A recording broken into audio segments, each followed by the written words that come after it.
accounting professor from the University of Economics and Business in Vienna, and I started speaking very openly about deficits and the problems in our monetary systems in October 2008, just after the crash of Lehman Brothers.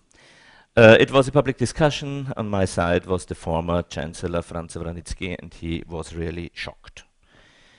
Most people don't understand the problems that we are facing. And perhaps you know Venus Project, you know the Free World Charter organization, you know perhaps the books and the stories of Gene Roddenberry, Star Trek, Where We Live in a World Without Money. I can tell you it is possible. But the problem we are facing is how can we get there? And all that we have to know is it happens in our minds. We have to push the right switches and then we will find the path. I will give you some hints and clues how to do it on yourself. First of all, what's wrong with our money? Most people seem to believe, okay, we have a financial crash down. Just let's cut on public spending, pay back some debts, and return to business as usual. This is not possible. Why? Because money is not a positive value. Money is invented by the banks. If you go to a bank and you get a loan, they don't give you money that lays around in the vaults of the bank. The bank that gives a loan doesn't have the money. Loans from banks, this is money that doesn't exist. It is created. It is created by lending it out, bearing interest. And this is one of our major problems today, because when banks grant a loan, the money doesn't exist beforehand. It's not existing.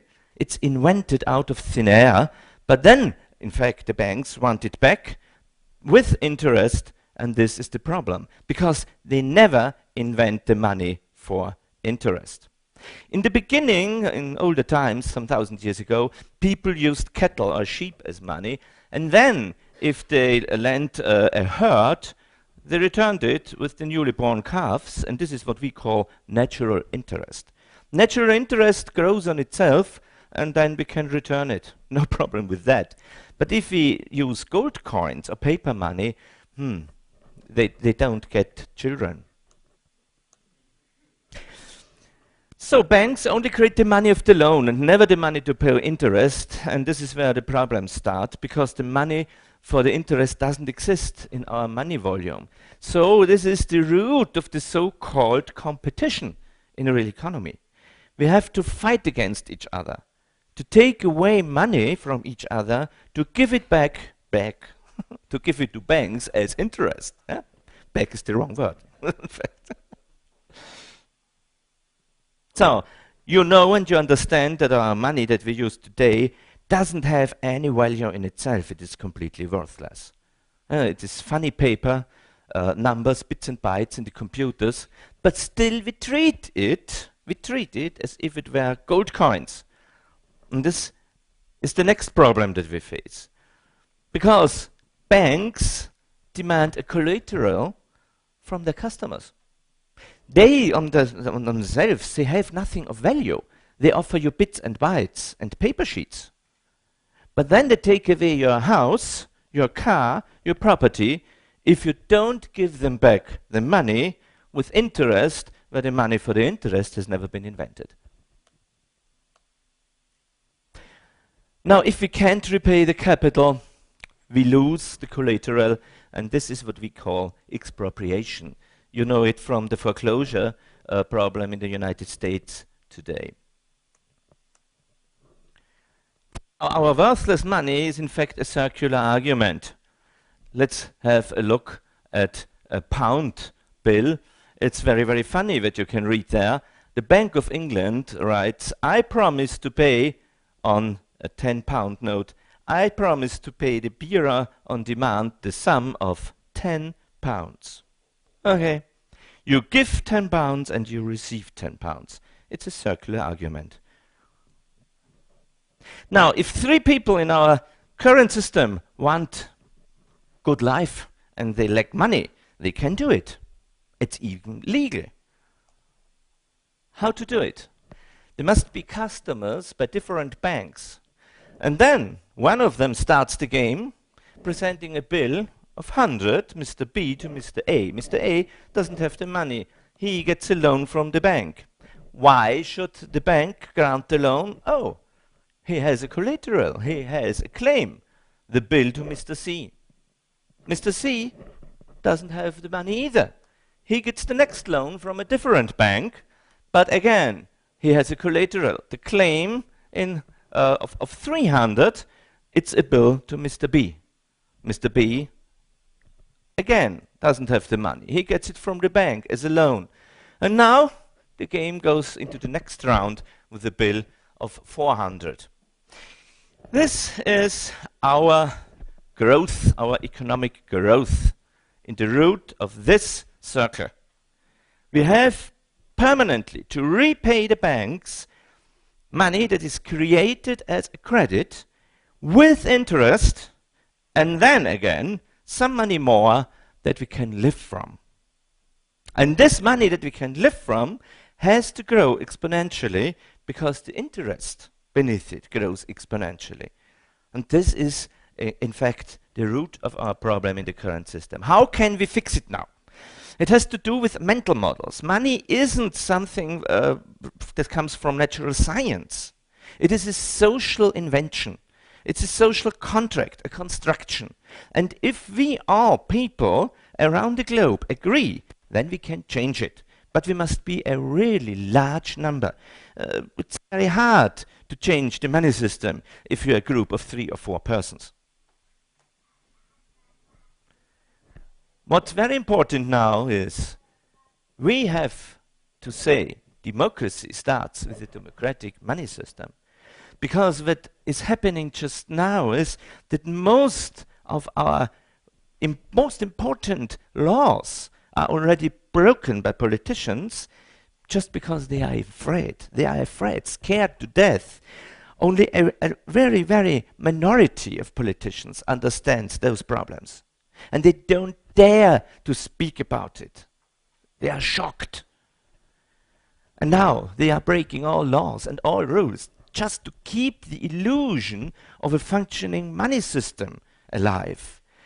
But now democracy is endangered, as we see in Greece, and within a few weeks in different other countries, and therefore we must change it. We must take away the money the power to create money from private banks, and we must do in the population. Democracy must create money.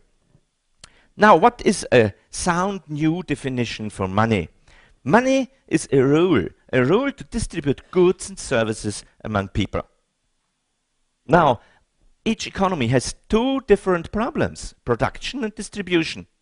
Now, a problem is that we have linked those 2 different problems with the money system. If I work in the production process, I earn money. And this is the only money that I can spend in the distribution process. But if my enterprise breaks down, I lose my job. And then I can't buy things from other companies, and they get into problems too. And this is what we call a production cycle, a vicious cycle that endangers our economy. We must not mix those 2 different problems. Production is something that we can do in a cooperative way, in a sustainable way, in an ecological way.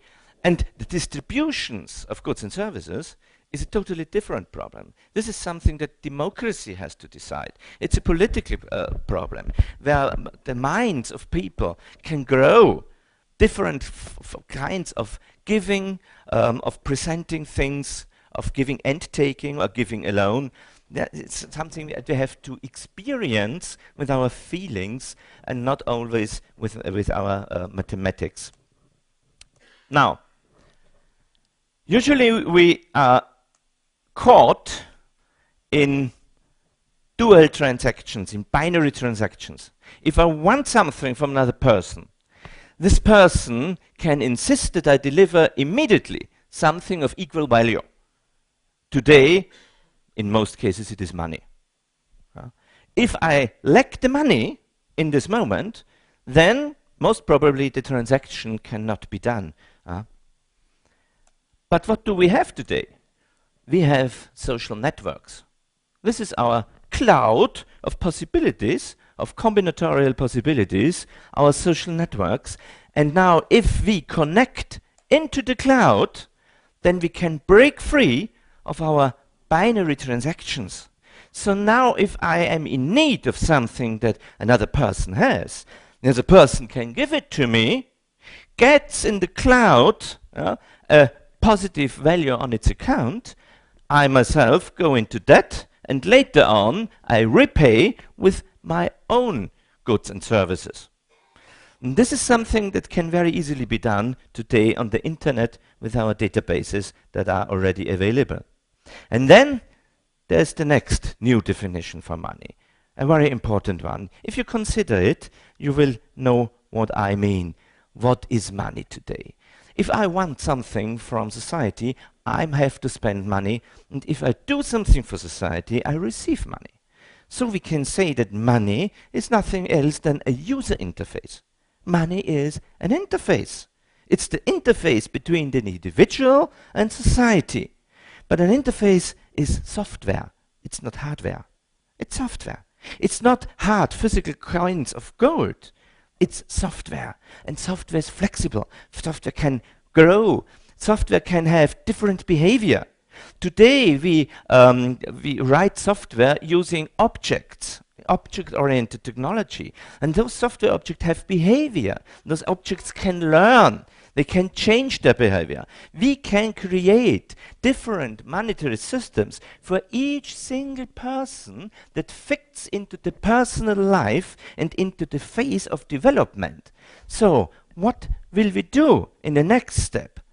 User interfaces today on your laptops and your computers, you can adjust them.